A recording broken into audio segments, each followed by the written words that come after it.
This is absurd. You're God, the creator, omnipotent, omnipresent, omniscient. You could have demonstrated your power and changed everything. Had I done so, society would never have formed. You would lack free will, living predestined lives without perspective or evolution. So I withdrew. I watched from afar, awaiting the day you would remember, seek, and re-accept me. You are a disgrace. You planted a bomb on Earth and abandoned it. This is cowardice. That exact sentiment first arose in the mind of that leader before my departure. He convinced the people who lacked my power that my knowledge was beyond their grasp. I never taught them to be my equals, for they could never occupy my state. They desired equality, but could not achieve it. This leader is sometimes called the devil, but he was merely a corrupted human from the first society. A single corrupt leader can poison an entire generation. The ultimate proof. What of the righteous? What did you do for them? I could do nothing. They accepted the new society's terms. Separated from me, the first society was destined to fracture. Death became a permanent reality, hence that woman's execution. Unacceptable. You possess the power to change everything, yet you refuse. Change will come in time, but it depends on you. On us? You witnessed the events. You just demonstrated our relentless descent into self-destruction. Precisely. These are the consequences of your own actions. Death, famine, disease, all plague humanity because you cultivated them through your choices. Death and famine I comprehend, but disease? Man did not create illness. We lack that power. I did not create humans with diseases. You transgressed Earth's boundaries. You slaughtered species not intended for consumption, consumed their flesh, occupied pristine regions, deforested lands, and cultivated toxic plants. Earth itself delivered a just response for your overreach. Now you blame Earth? It is an inanimate object drifting through space. Earth possesses its own life. It lacks human free will, but shares similarities with animals and has its own needs.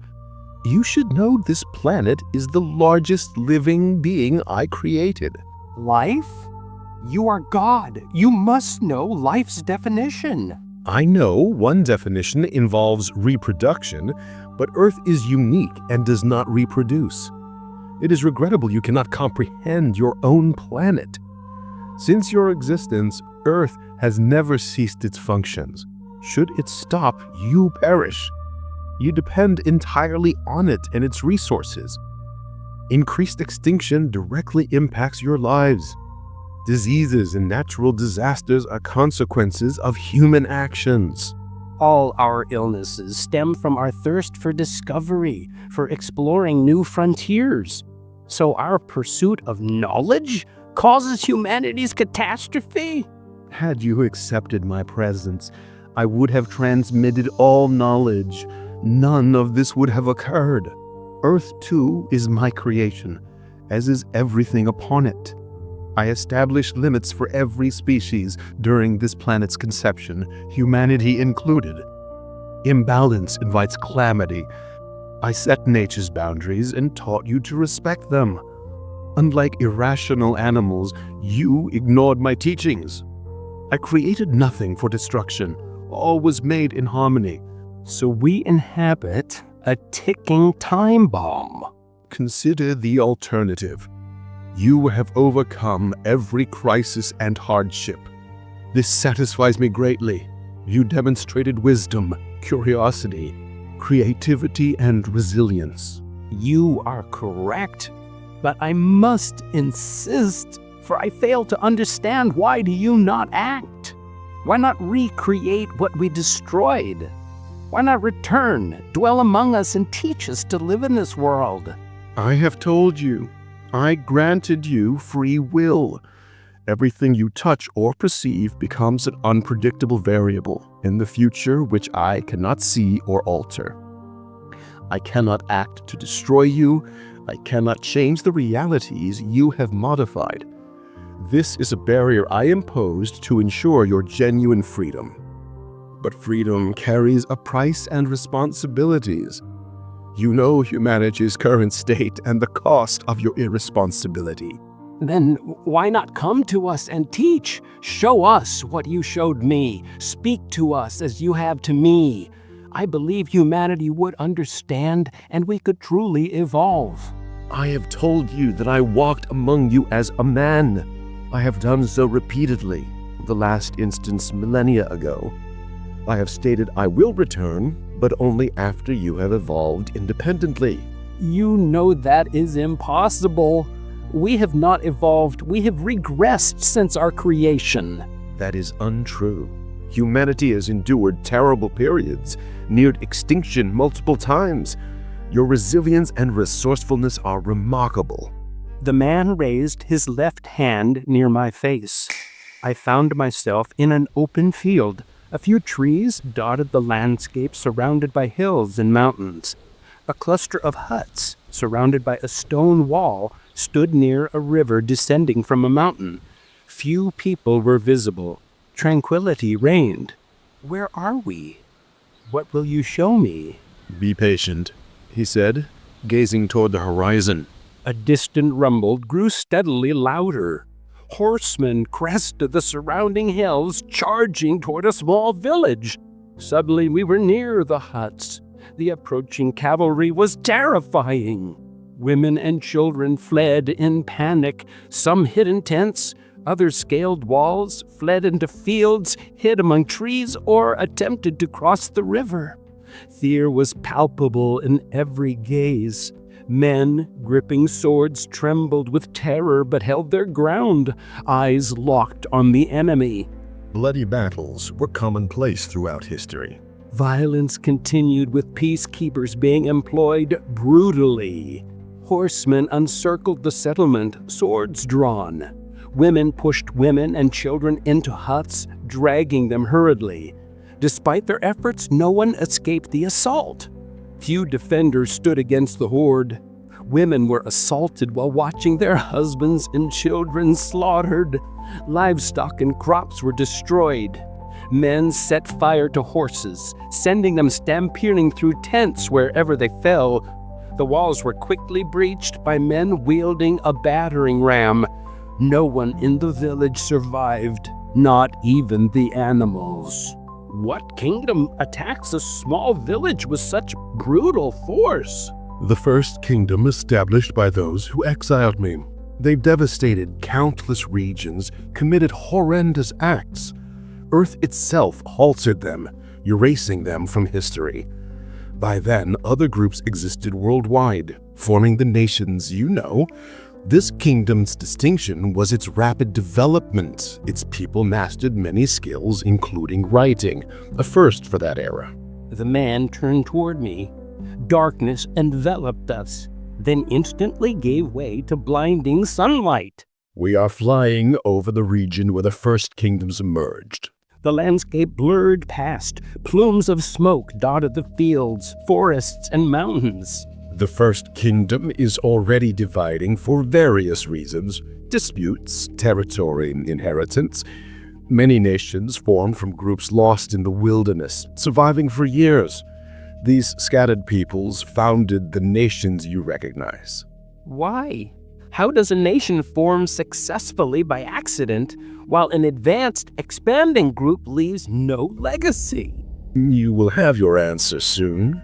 I accelerated, covering a vast expanse. Numerous villages were now established. Humanity has fractured into countless small groups. Most did not survive long. Their stories were lost to water and earth. But the primary cause for the demise of these early villages was human violence, the ambition to possess what others had toiled to acquire. I was pulled backward as daylight faded. I now stood inside a large hut, where men sat on skins. This is the genesis of the kingdom you witnessed attacking villages. They argued intensely. Their eyes burned with desire for greatness and greed. Life meant nothing compared to the riches they coveted. These men killed for a single skin. Imagine their plans for wealthier villages. This kingdom grew faster than others.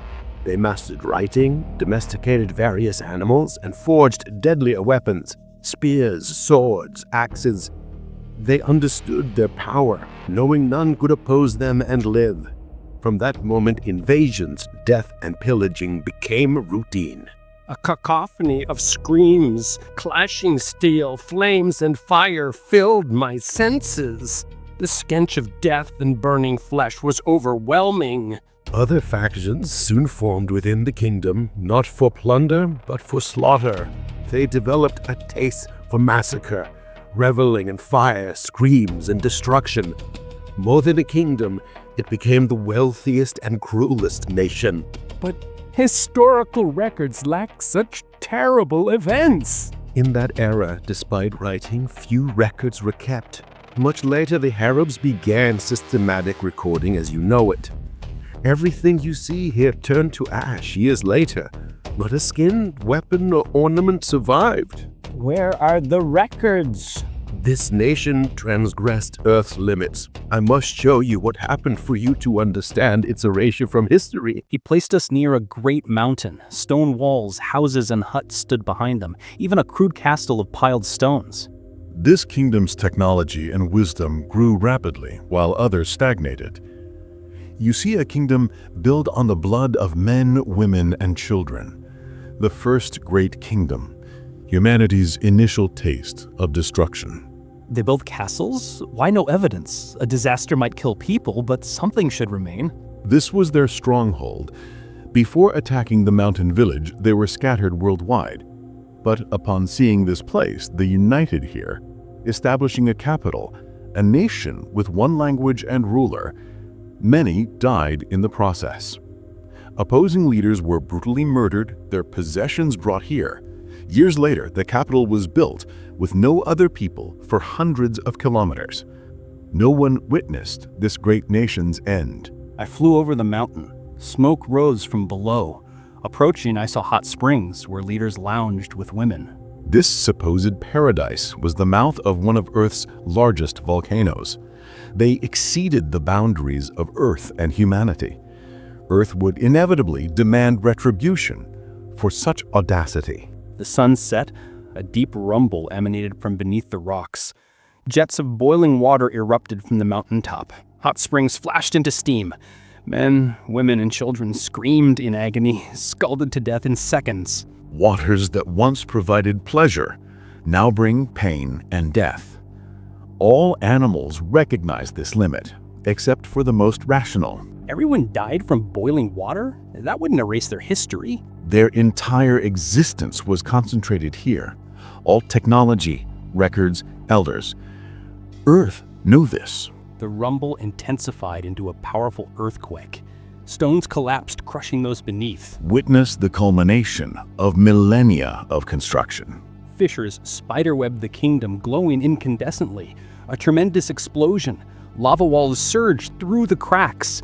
I was pulled back, viewing the scene from above. Lava walls encircled the entire kingdom, consuming everything. The interior sank gradually into a lake of fire. Ash plumed skyward, smoke blanketing the region. Dawn revealed a devastated landscape. This scene remained etched in Earth's atmosphere for days. Not only here. Volcanoes erupted globally. Earth was enraged with humanity. It was a warning to the survivors. Thousands perished in the ensuing days. Earth exacted payment for millennia of human transgressions. My mind was inundated with visions, seen through the eyes of humans who experience Earth's wrath. I could comprehend their thoughts, mostly fear and confusion. How many years separate this event from the present? Approximately 72,000 years. In such a distant past, I'm amazed anyone survived such a cataclysm. Humanity is more resilient and cunning than you imagine, adapting to worse situations without prior knowledge. I would have taught survival skills, but long ago they exiled me, stagnating their knowledge. As I said, Arabs were among the first to heed my signs, hence their historical advancement. I taught them secrets that other peoples debated centuries later. For example, Earth's sphericity. Arabs knew this long before Europeans discussed it. Even those claiming to believe in me rejected a spherical Earth, persecuting and killing those who defended the truth. You show me a history I cannot verify. Not the Arabs, but this catastrophe erasing the First Kingdom. How can I trust this isn't a fabricated vision to make me believe? Want to dive deeper into incredible stories? Check out author Thiago Saza's books, available on Amazon Kindle. Beyond these philosophical reflections, you'll find action-packed adventures, gripping mysteries, and extraordinary tales. If you enjoyed this philosophical journey and were captivated by these revelations, hit that like button, subscribe to the channel, and share this video with someone who's also searching for answers about life and our place in the universe.